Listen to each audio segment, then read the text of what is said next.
Welcome दोस्तों, स्वागत है फिर से आपका आपके फैंटेसी चैनल ड्रीम बज में। आज हम इस वीडियो में बात करेंगे साउथ अफ्रीका T20 लीग आएगा उसके बारे में। तो आइए देख लेते हैं क्या क्या इंपॉर्टेंट अपडेट्स है, कौन से प्लेयर हमारे लिए इंपॉर्टेंट पिक रहेंगे और क्या होगा, पिच का सूरत हाल हुआ, सब कुछ देखेंगे। लेकिन उससे पहले दोस्तों जल्दी से वीडियो को लाइक कर दीजिए, क्योंकि आप लोगों का प्यार और समर्थन मिलता है तो काफ़ी अच्छा लगता है। और जो सबसे इम्पोर्टेंट पॉइंट है, जो फाइनल टीम होगा, फाइनल पिच रिपोर्ट, वो सब कुछ मिलेगा आपको हमारा टेलीग्राम चैनल पे। इसलिए दोस्तों आपको जल्दी से जाके टेलीग्राम चैनल में भी जुड़ जाना है। तो दोस्तों आगे बात करते हैं पिच रिपोर्ट की। ये जो पिच है एक न्यूट्रल वेन्यू माना जाता है, लेकिन सबसे इम्पोर्टेंट बात है यहाँ पे शायद क्यूरेटर ने मनोरंजन के लिए हाई स्कोरिंग पिचेस भी बना सकते हैं, क्योंकि नॉकआउट मैच का पिच ज़्यादातर हाई स्कोरिंग ही होता है। तो दोस्तों आगे बात करते हैं हेड टू हेड रिकॉर्ड की। इस दोनों टीम के बीच टोटल 2 मैच खेला गया है इस साल, और जिसमें दोनों में से ही प्रिटोरिया कैपिटल्स ने जीत हासिल किया। आगे बात करते हैं टीम प्रीव्यू की। सबसे पहले बात करते हैं प्रिटोरिया कैपिटल्स की टीम प्रीव्यू की।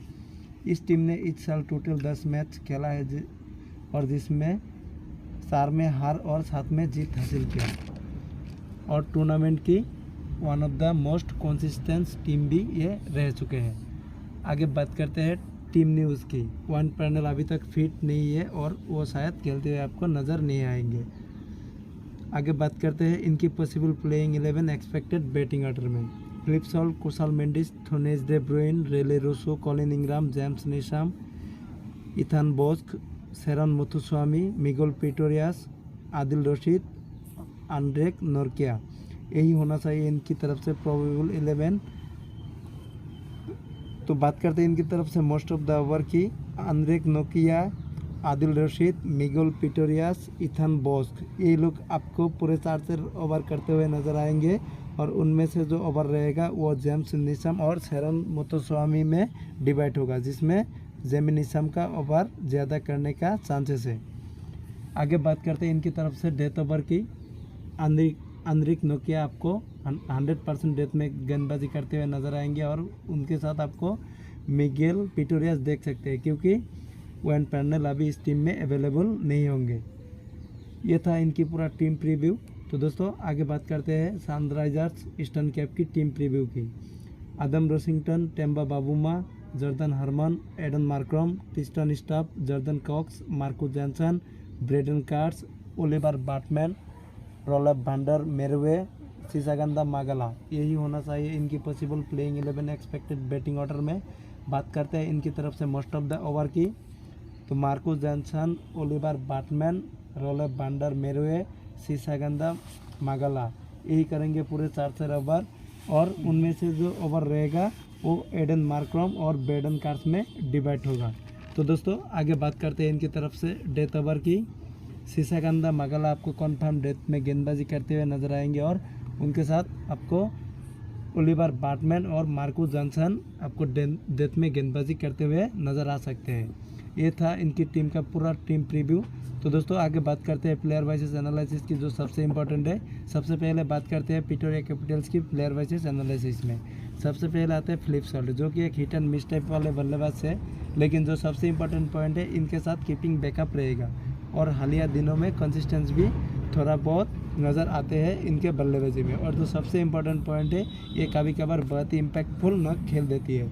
इसीलिए आप अगर डिफरेंशियल जाना चाहते हैं तो CBC भी आप इनको ट्राई कर सकते हैं। फिर आते हैं कुशाल मेंडिस, टेक्निकल बल्लेबाज, कंसिस्टेंट बल्लेबाज, लेकिन हालिया दिनों में उतना कंसिस्टेंस ये भी नहीं रहे हैं। और जो सबसे इम्पोर्टेंट पॉइंट है, ये कीपिंग भी नहीं करने वाला है। इनकी टीम की तरफ से फिलिप सॉल्ट आपको कीपिंग करते हुए नज़र आएंगे, तो ये इसलिए ये आपके लिए एक डिसेंट ऑप्शन हो जाता है। फिर आते हैं थोनेज दे ब्रुइन, टेक्निकल बल्लेबाज माने जाते हैं और स्पिन पेस दोनों की बेहतर भी खेलते हैं, लेकिन जो सबसे इम्पोर्टेंट पॉइंट है, ये उतना इम्पैक्टफुल खिलाड़ी नहीं है। कभी कभार ही बड़ा स्कोर करती है, वरना मोस्ट ऑफ द टाइम 25-30 जाते जाते अपना विकेट फेंक देते हैं। फिर आते हैं रेले रूसो, टेक्निकल बल्लेबाज, कंसिस्टेंट बल्लेबाज, तगड़े हिटर, और पिछला मैच में एक बेहतरीन 50 रन का पारी भी खेला था, और ये आपके लिए एक मस्ट पिक रहने वाला है। और थोड़ा रिस्क लेना चाहते हैं तो CBC भी ट्राई कर सकते हैं। लेकिन जो सबसे इम्पोर्टेंट पॉइंट है, इस साल इनका शर्ट सिलेक्शन उतना ज़्यादा बेहतर रहा नहीं है, इसलिए CBC बहुत ज़्यादा रिस्की हो जाएगा। इसलिए एज ए प्लेयर ही ट्राई करना तो ज़्यादा बेहतर रहेगा। फिर आते हैं कॉलिन इंग्राम, टेक्निकल बल्लेबाज, कंसिस्टेंट बल्लेबाज, लेकिन हालिया दिनों में कंसिस्टेंसी इनकी भी मिसिंग है। और जो सबसे इम्पोर्टेंट पॉइंट है, इनको team as a lower middle order खिला रहे हैं और ये उतना बड़ा हिटर नहीं है कि 5-6 नंबर पे आके भी बहुत बड़ा स्कोर कर जाएगा, इसलिए एक एवरेज पिक ही रहने वाला है आपके टीम में। फिर आते हैं जेमी निशाम, टेक्निकल बल्लेबाज, टाकरे हिटर, और सबसे इम्पोर्टेंट पॉइंट है, इनके ऊपर टीम जब जब भरोसा किया है ये उसमें खरे उतरते हैं। मस्ट हैव पिक और CBC के भी ऑप्शन में भी रहने वाले हैं, क्योंकि 5-6 नंबर पे 100% बैटिंग भी आएंगे और 3 से 4 ओवर के गेंदबाजी भी ये आपको करते हुए नज़र आएंगे, इसलिए ये आपके लिए सबसे सेफ कैप्टेंसी ऑप्शन में भी रहने वाले हैं। फिर आते हैं शेरन मुत्तुस्वामी, जो कि एवरेज ऑप्शन ही रहने वाला है, क्योंकि ना ज़्यादा गेंदबाजी मिली है इनको, ना ज़्यादा बल्लेबाजी करने का मौका मिला है, इसलिए 2-1 GL में रोटेशन में ट्राई कर लीजिएगा। तब कब जब अगर पिच रिपोर्ट आता है तो बहुत ज़्यादा स्पिन फ्रेंडली होगा तब। फिर आते हैं मिगेल पीटरियास, एक एवरेज गेंदबाजी है, हालांकि 150 के आसपास पेस जनरेट करती है, लेकिन लाइन लेंथ उतना ही ख़राब रहता है और मोस्ट ऑफ द टाइम इनकी पिटाई भी हो जाती है। लेकिन जो सबसे इम्पोर्टेंट पॉइंट है, इनकी टीम अगर पहले गेंदबाजी करते हैं तो वन पैनल अभी अवेलेबल नहीं है, इसीलिए डेथ ओवर में ये 100% गेंदबाजी करने वाला है। उस केस में आपके लिए एक बेहतरीन ट्रम्प कार्ड पिक हो जाते हैं, ये बात भी ध्यान दीजिएगा।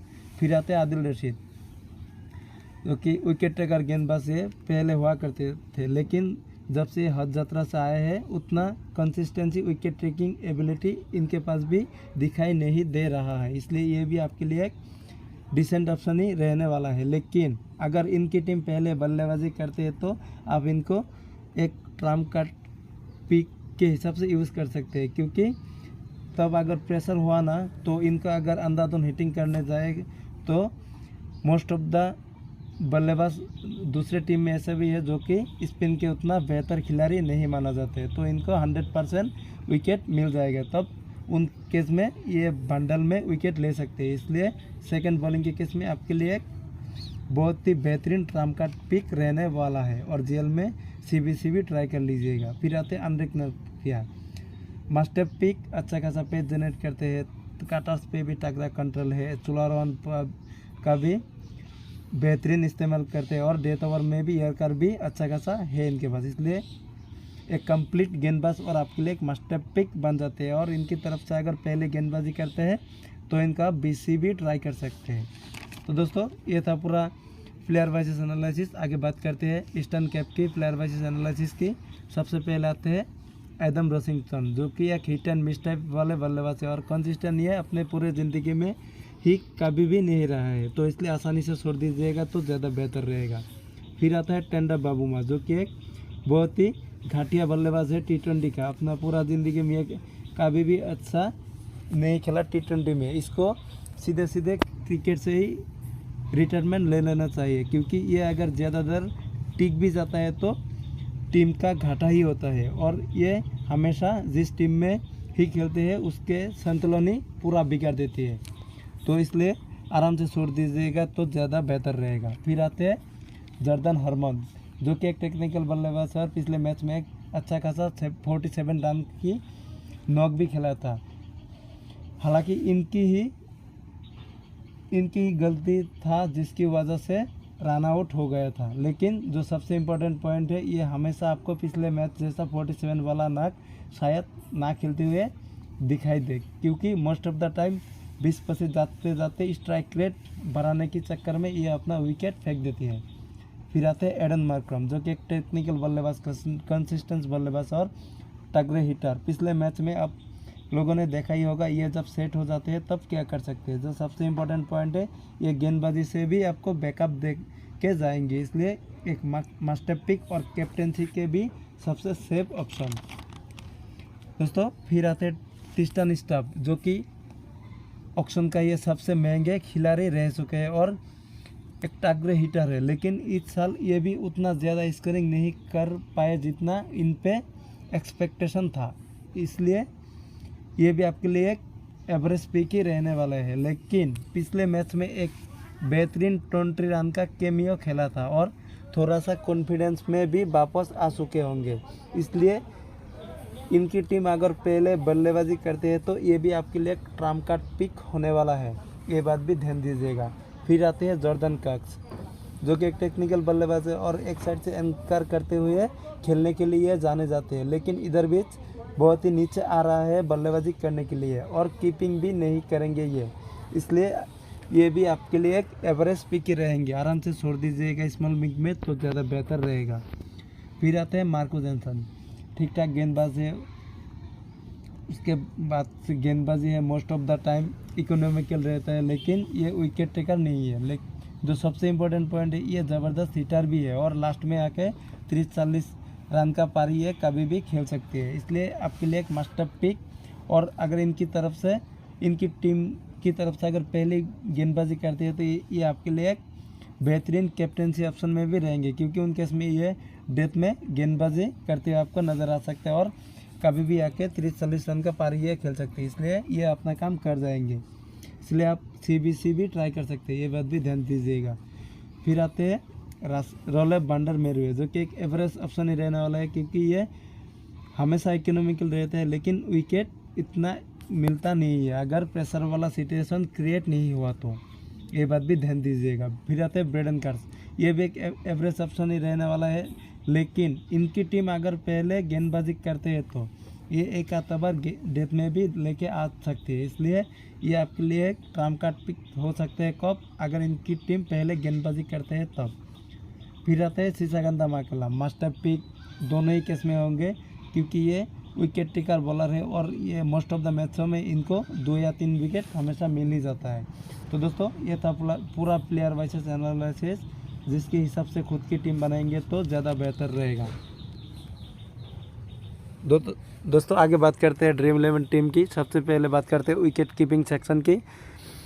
फिलिप सॉल, कुशल मेंडिस दोनों आपके लिए अच्छे पिक होंगे और दोनों का आपको कवर भी करना चाहिए। फिर आते हैं बैटिंग सेक्शन की तरफ, रेली रोसो और ट्रिस्टन स्टॉप, थोनिस दे ब्राउन। मैं अभी के लिए इन तीनों के साथ जा रहा हूँ, लेकिन अगर इनकी टीम स्ट्रेस कर रहे हैं तो ईस्टर्न की टीम, तब आप यहाँ से ट्रिस्टन स्टॉप को छोड़ के जॉर्डन हरमन को भी प्रेफर कर सकते हो, ये डिसीजन पूरा आप पर रहेगा। फिर बात करते हैं ऑलराउंडर सेक्शन की। सबसे पहले आते एडन मार्करम, जेम्स नीशम और मार्को जॉनसन। ये तीनों ही आपके लिए मास्टर पिक, तीनों ही आपके स्मॉल लीग के टीम में होना चाहिए। और यस अगर 1 पैनल फिट हो जाता है तो आप इनको भी अपने टीम में प्रेफर कर सकते हो, क्योंकि डेथ ओवर में बॉलिंग भी कंफर्म करेंगे और बैटिंग से भी आपको बैकअप देके जाएंगे। तो फिर चलते हैं बॉलिंग सेक्शन की तरफ। सबसे पहले आते हैं एंड्रिक नोकिया, आदिल रशीद और सिसागंदा मैकगला। ये तीनों आपके लिए मास्टर पिक। आप अगर प्रिटोरिया कैपिटल्स की टीम पहले गेंदबाजी करते हैं तो आप यस आदिल रशीद की जगह मिगेल पीटरस को भी ट्राई कर सकते हो, क्योंकि उन केस में इनको डेथ में गेंदबाजी करने का चांसेस बढ़ जाएंगे। तो दोस्तों तो देख लेते हैं मेरा टीम प्रीव्यू। अभी के लिए मैं कैप्टन मार्को जॉनसन को बनाया और जेमी नीशम को BC ट्राई किया है। आप इनका रिवर्स भी कर सकते हैं, और रेली रोसो और फिलिप सॉल और यहाँ से एडन मार्करम, ये 3 आपके लिए अच्छा खासा कैप्टनसी ऑप्शन रहने वाला है। तो दोस्तों इसी के साथ ये वीडियो समाप्त होता है। अगर वीडियो आपके लिए हेल्पफुल रहा तो प्लीज़ वीडियो को लाइक कर दीजिएगा और चैनल को सब्सक्राइब करके बेल का आइकन को प्रेस कर दीजिएगा।